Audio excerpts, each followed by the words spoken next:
اور ختم بخاری شریف کا نورانی، عرفانی، ایمانی، حقانی منظر جو اپنی ماتھے کی آنکھ سے آپ ملاحظہ فرمائیں گے۔ دارالعلوم عطائے رسول کو قائم کیے ہوئے تقریباً 15 سال کا عرصہ گزر چکا، اور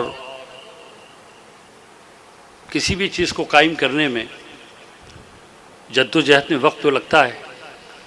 کسی چیز کا بنانا بہت آسان ہے، مگر اس کو قائم رکھ کے چلانا بہت مشکل ہے۔ ہم نے تعمیر بھی جاری رکھی الحمدللہ، اور تعلیم بھی جاری رکھی۔ مفتی اعظم راجستھان حضرت علامہ مفتی اشفاق حسین علیہ الرحمٰ نے بعد ربیع الاول شریف 2005 کو اپنے دست مبارک سے 5 سیدوں کے ہاتھ سے، جس میں حضرت ڈاکٹر سید محفوظ الرحمان صاحب بھی اپنے دست مبارک سے اس کا سنگ بنیاد رکھا، اور 2006 میں خطیب الہند مفکر اسلام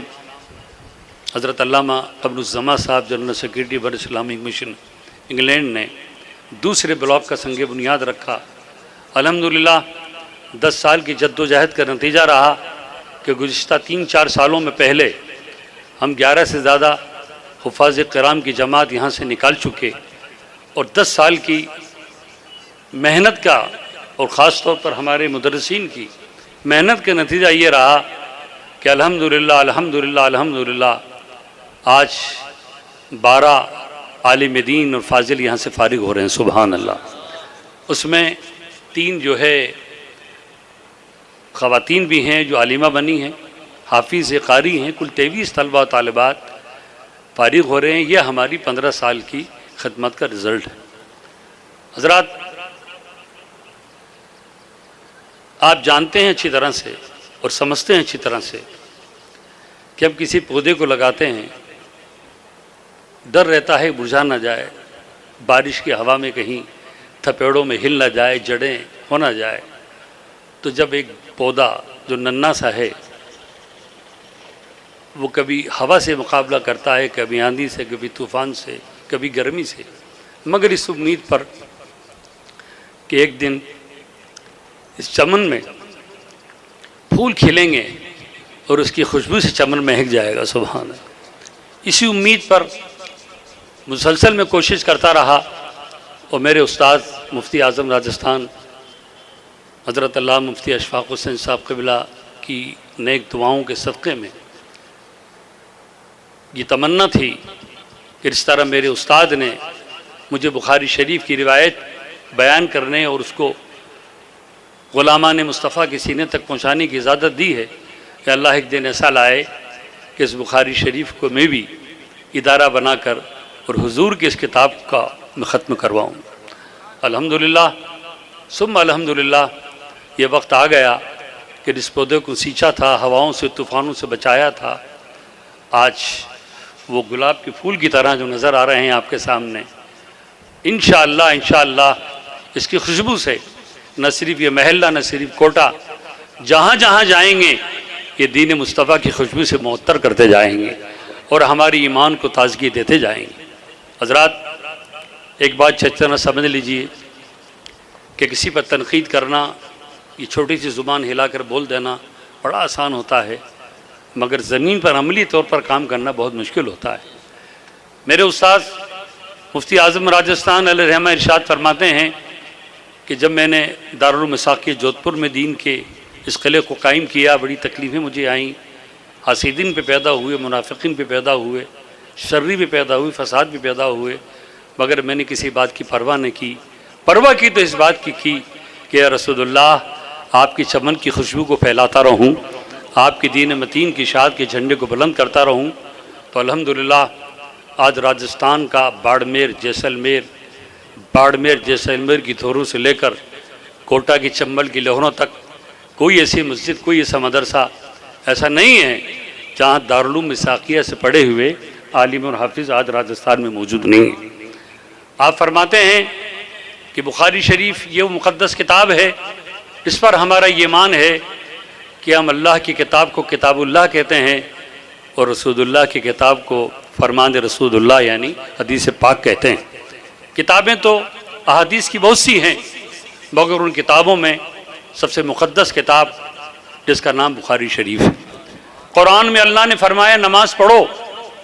کتنی رکعت پڑھیں فجر میں، ظہر میں کتنی پڑھیں، سجدے میں کیا پڑھیں، رکوع کیسے کریں، قرآن میں کہیں لکھا نہیں ہے۔ اس کی تفصیلات اگر ملے گی تو آپ کو حدیث رسول صلی اللہ علیہ وسلم سے ملے گی،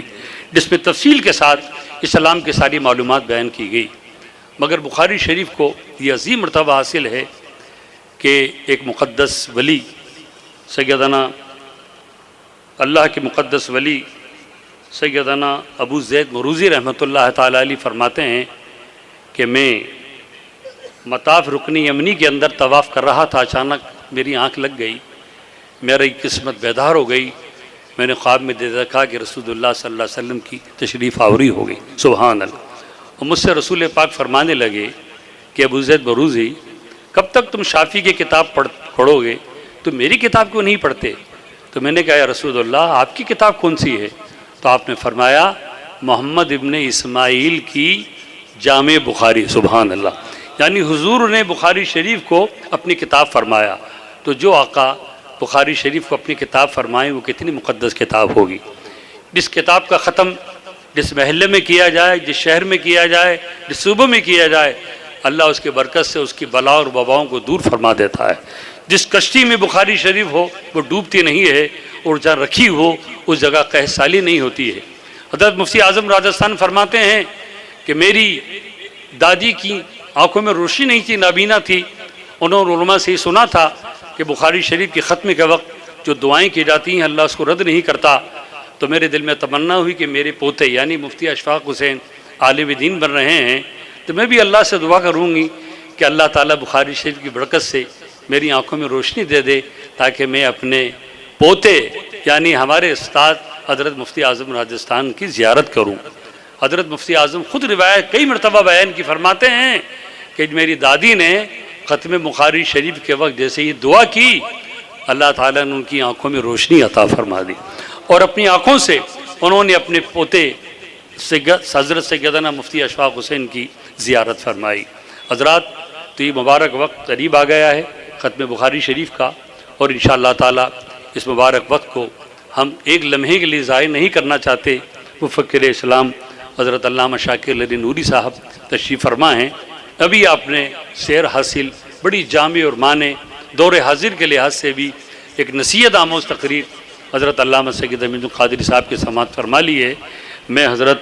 مفتی محمد کونین نوری صاحب سے کہ آپ نے ہی ان بچوں کو یہ درس دیا ہے اور آپ نے ہی بخاری شریف ان بچوں کو ختم کروائی ہے، اس لیے استاد ہی اپنے بچوں کو ختم بخاری شریف کرائیں تو اس سے بہتر کیا ہوگا۔ حضرت مولانا مفتی مبارک حسین صاحب نے بھی اس سلسلے میں کافی تعاون کیا ہے بچوں کے لیے، اور حافظ سرور عالم صاحب جہاں بھی ان سے کہوں گا اسٹیج پر آئیں، انہوں نے بھی بچوں کو حافظ قرآن بنانے میں بڑی مدد کری۔ میں مفتی محمد کونین سے گزارش کروں گا کہ آپ بخاری شریف کا درس شروع کروائیں۔ یہ بخاری شریف اس کی پہلی حدیث وہ ہے انما الاعمال بالنیات، یعنی اعمال کا دار و مدار نیتوں پر ہے۔